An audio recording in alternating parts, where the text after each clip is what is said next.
Hola, esta es la segunda parte de la lección número 10 del curso de precálculo. Otro asunto interesante en el estudio de las funciones es determinar si un par ordenado pertenece o no a una función. Claro, si la función está representada por pares ordenados, pues será cuestión de ver si ese par ordenado que nos dan está entre los pares ordenados que aparecen en el conjunto de pares ordenados que corresponde a la función. Ahora, si la función está representada por una fórmula, pues procedemos de otra manera, porque fíjese que esos pares ordenados entonces los podríamos identificar como puntos en la gráfica de esa función que esté representada por una fórmula. Vamos a ver un ejemplo de esa segunda situación. Dice: determine si los puntos 2, 5, negativo 1, 1 y negativo 3, 15 están o no en la gráfica de la función representada por esta fórmula f de x igual a 2x cuadrado menos 3. ¿Okay? Bueno, cuando íbamos a hacer la gráfica de una función representada por fórmulas, recuerde que lo primero que hacíamos era preparar una tabla de valores, en donde le asignábamos a la x, la variable que representa los valores del dominio, los valores que usted quisiera. De hecho, por eso es que a la x se le llama la variable independiente, porque usted asigna los valores que usted quiera.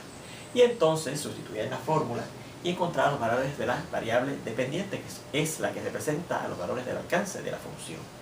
Bueno, pues entonces, si yo quiero verificar si este punto está en la gráfica de esa función representada, fíjese, por esta fórmula, lo que tengo que hacer es, bueno, pues si la x vale 2, ¿verdad? Porque recuerde que esta es la abscisa de ese punto, que corresponde a la x, a los valores del dominio de la función. Si la x vale 2, tengo que ver si el valor de la función, la y, es 5. Pues aquí está la verificación, ¿verdad? Vamos a buscar entonces f de cuando la x vale 2. Sustituyendo en esta expresión que nos da la fórmula, ¿verdad? 2 por la x, que ahora es 2 al cuadrado, tengo aquí 2 por 2 al cuadrado menos 3. Y evaluando esto, pues 2 al cuadrado es 4, ¿verdad? Que es lo primero que tendríamos que hacer ahí, la exponenciación. Así que será 2 por 4 menos 3. Ahí será 2 por 4, porque la multiplicación se hace antes que la resta. 2 por 4, 8, menos 3. Y 8 menos 3 es 5. Así que eso quiere decir que el punto que tiene abscisa 2 y ordenada 5 está en la gráfica de esa función, y ese es precisamente el punto que nos daba. Así que ese primer punto está en la gráfica de esa función. Vamos a verificar el segundo, pues tendremos que hacer lo mismo. Buscamos a ver si f de negativo 1 nos da 1. Pues sustituyendo nuevamente en esta expresión que nos da la fórmula, pues será 2 por, y en vez de x, negativo 1 menos 3. Y evaluando esto, bueno, primeramente cuadramos el negativo 1, que da 1. Así que tendremos 2 por 1 menos 3. Así que ahora buscamos 2 por 1, que es 2, y le restamos 3. Y 2 menos 3 da negativo 1. Y fíjense que eso no es igual al 1 que dice este punto que debe haber dado la y, la ordenada del punto. ¿Okay? Así es que por lo tanto ese punto que nos daba negativo 1, 1, no está en la gráfica de la función f. Claro, el punto negativo 1 sí hubiese estado, pero el que nos preguntaban era el negativo 1, 1, así que ese no está. Y para verificar si el 3, negativo 3, 15 está en la gráfica de esa función, pues buscamos f de negativo 3, igual que hicimos anteriormente, ¿verdad? Sustituyendo en esta expresión, en vez de x, negativo 3. Así que será 2 por la x, que va a ser negativo 3 al cuadrado, y menos 3, ¿verdad? Así que será 2 por, y el negativo 3 al cuadrado es 9, así que será 2 por 9 menos 3. O sea, 2 por 9 que es 18, menos 3 que da 15. Así que el punto negativo 3, 15 está en la gráfica de esa función, y ese es precisamente el que nos daban. Así que ese punto sí está en la gráfica de f. Así que fíjense que de los 3 puntos que nos daban, el primero y el tercero estaban en la gráfica, el segundo no estaba en la gráfica de esa función, que nos dieron ahí representada por fórmula. Parece como ustedes pasan ese tipo de problema, ¿verdad? De determinar si un par ordenado está o no en la función que nos den. Vamos a ver este otro tipo de problema que dice la determinación de la fórmula de una función. Y vamos a ver ejemplos de a lo que se refiere esto. Fíjense cómo dice este problema. Dice: se va a fabricar un envase cilíndrico, en particular recto circular. Recuerden que de su geometría conocíamos los cilindros, ¿verdad? Los cilindros rectos circulares quería decir que las bases, ¿verdad?, del cilindro van a ser círculos. Y al ser recto quiere decir que las aristas laterales entre los planos que contienen a las bases son perpendiculares a esos planos. ¿Okay? Bueno, pues se va a fabricar un envase cilíndrico recto circular con dos tipos de metales. Uno para la pared lateral del cilindro, ¿verdad?, ese envase cilíndrico, y el otro para las bases, las dos bases circulares que tiene el cilindro, la base de abajo y la base de arriba. El precio por pulgada cuadrada del metal que se usará en la fabricación de la pared lateral es de 0.035 centavos, como dice aquí, por pulgada cuadrada. Mientras que el del que se va a utilizar para las bases es de 0.053 centavos, claro, también, por pulgada cuadrada. La capacidad del envase será de 52 pi pulgadas cúbicas, o sea, el volumen de ese envase queremos que sea 52 pi pulgadas cúbicas. Y lo que nos pide el problema es que exprese el costo de fabricación de este envase. Seguimos acá.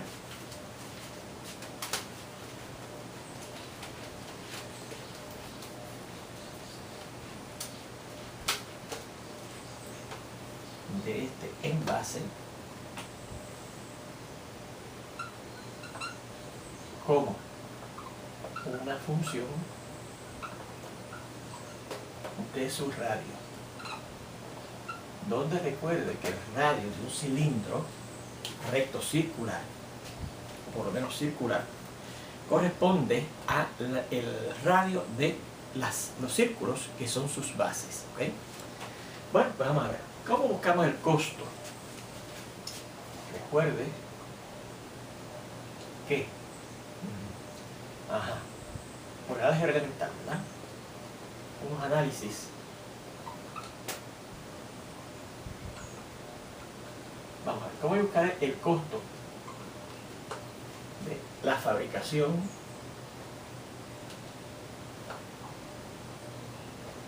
de este envase? ¿Cuál será el costo? Bueno, fíjense que nos dan el precio del material que se va a usar para fabricar ese envase. De hecho, son dos precios porque son dos tipos de materiales que se van a usar en la fabricación de ese envase. Pues fíjese, si usted conoce, por ejemplo, que usted va a construir no sé, una mesa rectangular, digamos, de 2 pies por 3 pies, 2 pies de ancho por 2 pies de largo, ¿verdad? Y el precio de las mesas es $2 por pie cuadrado. Pues ¿cuánto habrá costado construir el tope, ¿verdad?, la parte superior de esa mesa de 2 pies por 3 pies? Pues usted buscaría el área, 2 por 3, 6. Así que va a construir una mesa de 6 pies cuadrados, ¿verdad? Y si cada pie cuadrado cuesta $2, pues usted multiplicaría $2 por los 6 pies cuadrados que va a tener la mesa de área, ¿verdad? Y eso sería $12. O sea que para fabricar el tope sale en $12. Así que eso quiere decir que usted tendría que multiplicar el precio por unidad cuadrada del área, ¿verdad?, que usted piensa, del utensilio que usted piensa fabricar, por el área de su utensilio, ¿verdad? Ajá. Será el precio por el área, donde P es el precio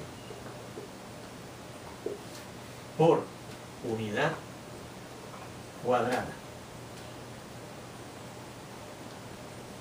del material a utilizarse en la fabricación del utensilio que sea, ¿verdad? En el ejemplo que le puse de una mesa, ¿verdad?, con un tope de 2 pies por 3 pies de largo, ¿verdad? Y aquí, por el utensilio, va a ser ese envase cilíndrico, ¿verdad?, del utensilio, por el área que ocupa el utensilio, ¿no? Bien. Bueno, pues entonces en este caso vamos a ver cómo, pero los precios los tenemos, los dan. Para una parte de ese utensilio particular, para la pared lateral de ese envase cilíndrico, el precio del material que se usa es .035 centavos. Y para las bases, las dos bases circulares que tiene ese utensilio cilíndrico, recto circular, es de .053 centavos por pulgada cuadrada. Bueno, ¿y cuál es el utensilio? Vamos a ver el utensilio aquí. Algunas veces es muy conveniente hacer un dibujito de la situación. Tenemos un utensilio que es un envase cilíndrico, ¿verdad? Tenemos las aristas laterales que son perpendiculares a esos planos que contienen las bases, y acá abajo tenemos la base inferior de ese cilindro, que es otro círculo, ¿verdad?, congruente a la base de arriba, ¿verdad? Son congruentes, tienen el mismo radio. Y recuerden, pues, efectivamente, que el radio de ese cilindro, pues, es el radio de las bases, que es el mismo, por ser dos círculos congruentes. Y tenemos también lo que se llama la altura de ese cilindro, de ese envase cilíndrico que vamos a fabricar, ¿ok? Bueno, ¿cuál es el área de ese envase cilíndrico, el área lateral total. Lateral más la base, ¿verdad? El área total. Bueno, pues fíjense que teníamos que sumar el área de la pared lateral más las áreas de las bases, ¿verdad? Para tener el área total de ese envase cilíndrico. Bueno, pues fíjense, ¿cuál era la fórmula? Vamos a escribir la fórmula que usted la debe recordar. La fórmula para buscar el área total de un cilindro, digamos recto circular, pues sería el área lateral, que sería 2πr por h, ¿sí? 2pi por el radio y por la altura, vamos a repasar el mismo porque es eso, más las áreas de las bases, que será, como cada base tiene área pi r cuadrado y son dos bases, pues será 2 veces pi r cuadrado, ¿verdad? Bien, primeramente vamos despachando de las áreas de las bases. Recuerden que las bases son círculos, ¿verdad? Y el área de un círculo, la fórmula es pi por el radio de ese círculo al cuadrado, ¿verdad? Bien. Bueno, pues entonces, como son dos bases, habrá que multiplicar el área de una de las bases por 2. Y ya tenemos el área de las dos bases. A eso le tengo que sumar el área de la pared lateral. ¿Cómo yo busco el área de la pared lateral? Pues mire, si yo recortara esa superficie cilíndrica que forma la pared lateral de ese cilindro, ¿verdad?, a lo largo de una de las aristas y lo estiro, me va a quedar un rectángulo. Porque recuerda que yo al moverme a lo largo de una arista lo hago de forma perpendicular a los planos que contienen las bases, ¿verdad? Así que cuando estire eso, ahí vamos a tener que tener ángulos rectos, porque arriba y abajo se forman ángulos rectos, ¿verdad? Así que al yo estirar eso, se forma un rectángulo. ¿Cómo se busca el área de un rectángulo? Recuerden, la multiplicación del largo de, digamos, de su base por su altura. Y el largo de la base, de la base de ese rectángulo, cuando yo pique esa pared lateral a lo largo de una de las aristas y las estire, pues corresponderá al largo de este círculo, ¿verdad? Porque al estirar eso, pues, el largo corresponde al largo de ese círculo. Pero el largo o perímetro de un círculo es su circunferencia, que es 2pi por el radio, ¿verdad que sí? Así que tenemos que multiplicar el largo de la base, que hace 2pi por el radio, ¿verdad?, del círculo que está en la base, por la altura h. Pues por eso es que sale 2pi por el radio, 2pi por el radio por la altura. Así que por eso es que esto corresponde al área lateral de ese cilindro, ¿okay?, de ese envase cilíndrico. Así es que ahí tenemos el área total de ese cilindro. Luego, ¿cuál será el precio, ¿verdad?, o el costo más bien, de construir ese envase cilíndrico? Pues según la fórmula básica, ¿verdad?, lo que tenemos que hacer es multiplicar el producto, a buscar el producto del precio del material que se usa para la construcción por el área, ¿verdad? Recuerde que ese análisis de que tenía que ser el precio por el área es un análisis que hicimos en el álgebra elemental, ¿ok? Y claro, no tiene que ser con áreas, porque en el álgebra elemental todavía no hemos escogido geometría, sino cuánto cuesta algo. Si cada precio de unidad es tanto, pues tiene que multiplicar el precio por la cantidad de unidades que va a gustar, ¿verdad? Multiplicar una cantidad por la otra para dar el valor total de cierta expresión, ¿verdad? De la fabricación, por ejemplo, de un utensilio. Bien. Bueno, pues el costo será multiplicar el precio por el área. Así que será el precio por esta área. Pero recuerde que para esta parte del área total se usa un material con cierto precio, que es el área lateral, que es 0.035. Así que tenemos que multiplicar 0.035, claro que sean centavos por pulgada cuadrada, por lo que dice ahí, por esta área, 2πr por h, ¿verdad?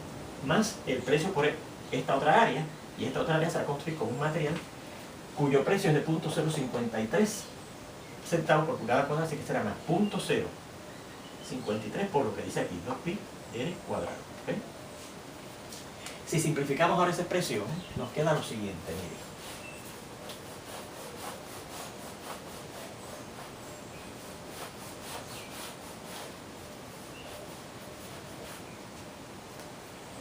Bueno, si yo multiplico 2 por 0.035 da 0.070. Esto será 0.070 por pi RH.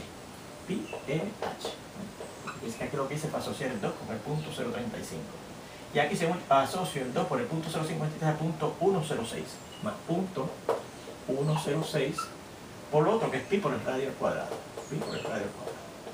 Así que fíjense que sería el costo, como dijimos aquí. Pero fíjese que esa expresión que nos da el costo de fabricación de ese utensilio, que es ese envase cilíndrico, depende de dos variables, de lo que es el radio, que representa la variable R, y lo que es la altura de ese cilindro. ¿Okay? Así que es una función C de dos variables independientes, porque depende de cuánto sea el radio y cuánto sea la altura, ¿verdad? Obteniendo una función que le hemos llamado C con dos variables independientes. Fíjense que no tan solo depende de una, sino de dos variables, ¿verdad? Independientes. Muy bien. ¿Que son quiénes? La R y la H. ¿Okay? Bien. Y no hay problema con eso. Usted puede tener funciones de más de una variable independiente. Fíjense que las que estamos estudiando son de una sola variable independiente y de hecho, debe decirle que nosotros vamos a seguir trabajando con funciones de una sola variable independiente. Ya al final del curso, si usted se fija nuevamente en la primera lección, vamos a ver funciones de dos variables independientes, como resulta ser esta. Porque usted tiene una idea de lo que quiere decir funciones de dos variables independientes, ¿verdad? Que en vez de tener una sola variable independiente, tiene dos. Así que si usted quiere buscar el valor funcional de esa función, tendrá que asignar un valor para L y un valor para H, se sustituye, entonces tiene el valor que le corresponde en el alcance. Pero, ya tiene ahí, ¿cómo aparecen? ¿Con qué facilidad aparecen funciones de dos variables independientes? Pero el problema nos pide que escribamos ese costo como una función de quién, del radio nada más, de una sola variable independiente. Así es que, pero, el problema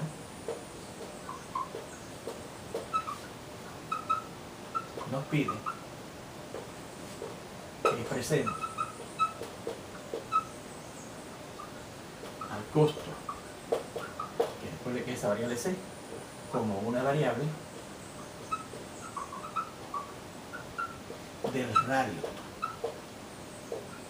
que recuerde que se llama R, del envase cilíndrico este que tenemos, ¿ok? Pues ¿cómo podremos entonces cambiar yo esa fórmula a una fórmula que nada más tenga R? O sea, que tendremos que eliminar esa H de ahí.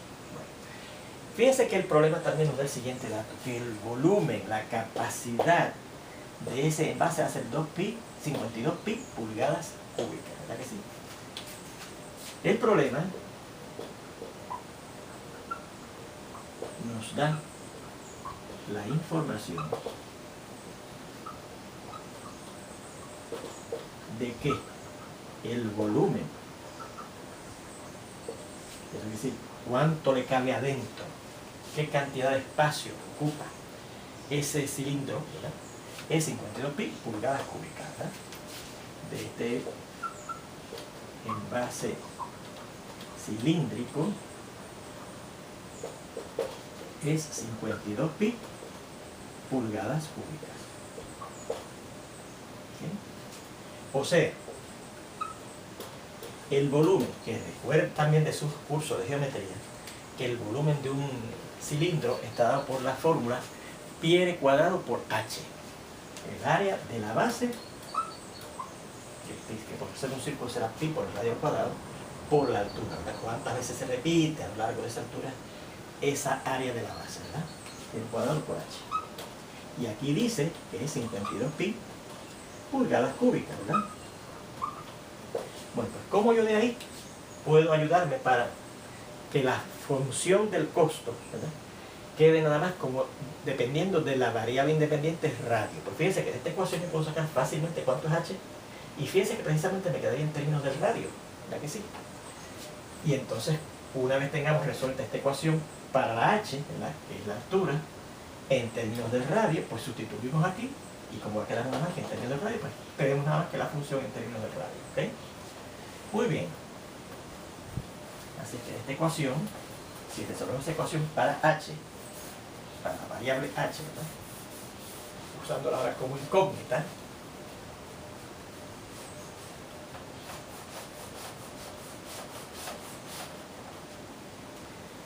si resolvemos esta ecuación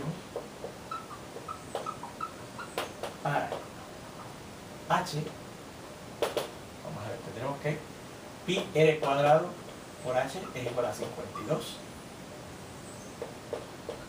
pi pulgadas cúbicas. Así que yo dejaría la h solita dividiendo en ambos lados, ¿verdad?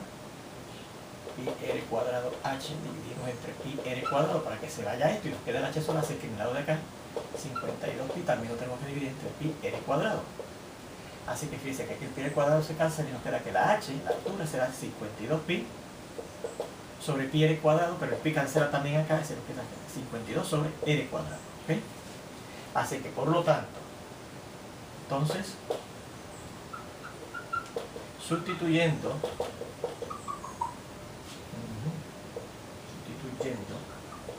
en esta ecuación por h, ¿verdad? Y vamos a llamar esta ecuación para saber, así vamos a hacer referencia aquí a ella, vamos a llamarla 1, ¿verdad?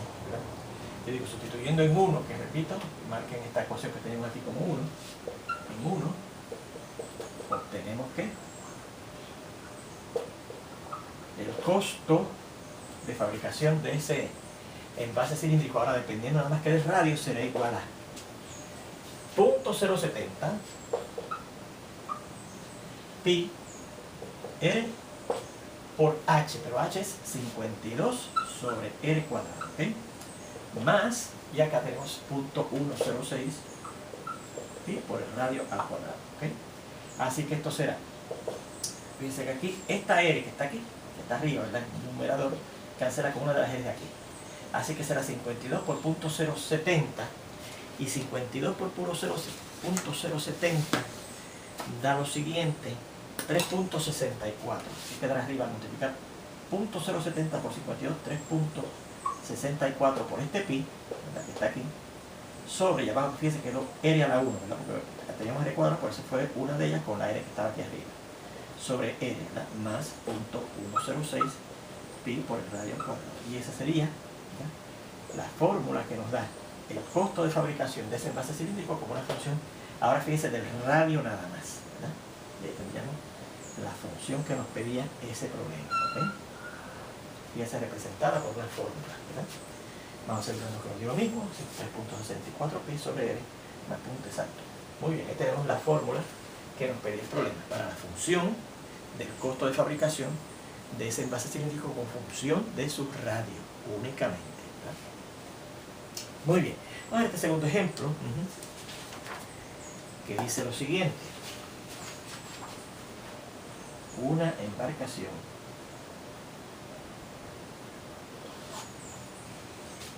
se está moviendo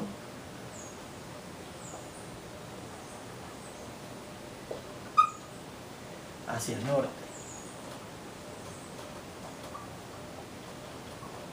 con una rapidez de 10 millas por hora, ¿ok? 10 millas por hora. A la medianoche,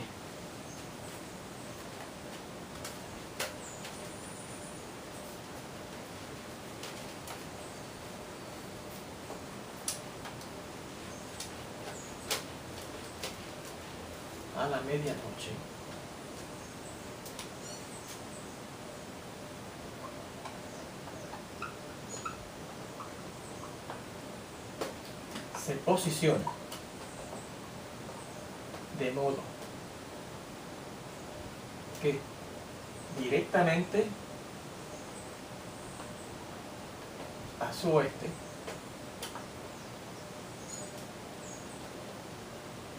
y a 2 millas de distancia hay un faro en la costa. ¿Okay? Bien. Y lo que nos pide el problema es escriban la fórmula que nos dará la distancia desde ese faro hasta la embarcación como función del tiempo, o más bien al cabo de t horas después de la medianoche.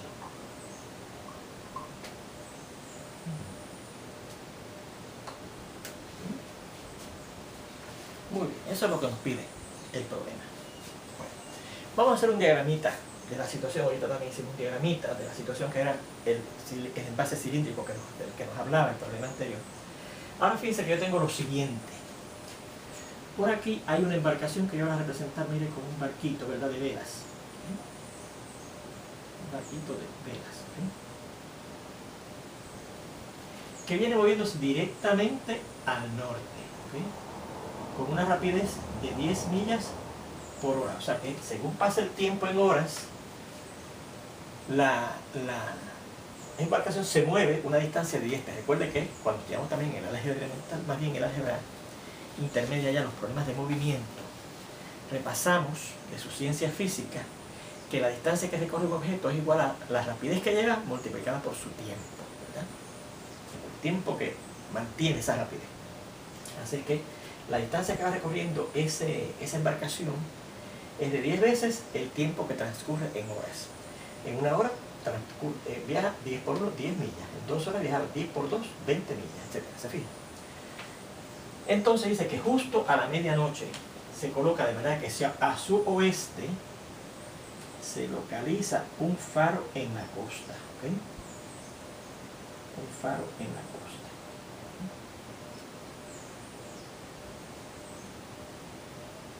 Faro que emite luz, ¿verdad? Y ese faro que queda justo a su oeste, ¿verdad? Recuerden que es norte, sur, este y oeste. Esa distancia de la embarcación hasta el faro es de 2 millas. ¿Okay? Pues la embarcación sigue moviéndose hacia el norte a 10 millas por hora, o sea que cada vez camina 10 t unidades de distancia cada hora, ¿verdad que sí? Así que la pregunta es, bueno, si yo sigo caminando así, ¿verdad?, hacia el norte, en cada uno de esos momentos yo quiero saber cuánta distancia hay desde la embarcación hasta el faro. ¿Okay? Bueno, ¿cómo resolveremos eso? Fíjense. Recuerde que los puntos cardinales, ¿verdad?, las flechas que señalan hacia los puntos cardinales, hacia el norte, hacia el sur, hacia el este, hacia el oeste, la línea que une las direcciones norte y sur es perpendicular a la línea que une la dirección este-oeste, ¿verdad que sí? Así que aquí se forma un ángulo recto, ¿verdad que sí? Así que aquí yo noto la formación de una especie no, de hecho, de un triángulo rectángulo, porque tiene un ángulo recto aquí. Recuerden que estas son las líneas de este-oeste con de norte a sur que forman un ángulo recto siempre, ¿verdad que sí? Así que al tener aquí yo un triángulo rectángulo, con un ángulo recto aquí, yo podría aplicar el teorema de Pitágoras, ¿verdad? Como la dirección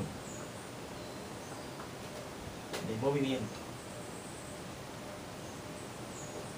de la embarcación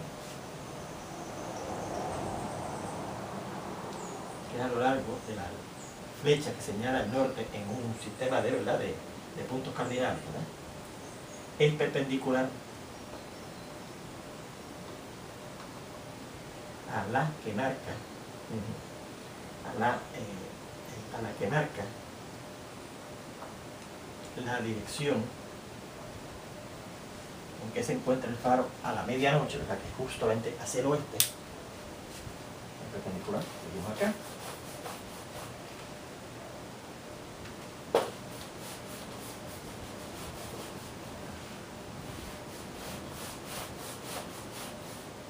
La dirección que señala hacia el faro a la medianoche, que precisamente a lo largo de la línea esa que marca la dirección este-oeste, ¿verdad?, tenemos un triángulo rectángulo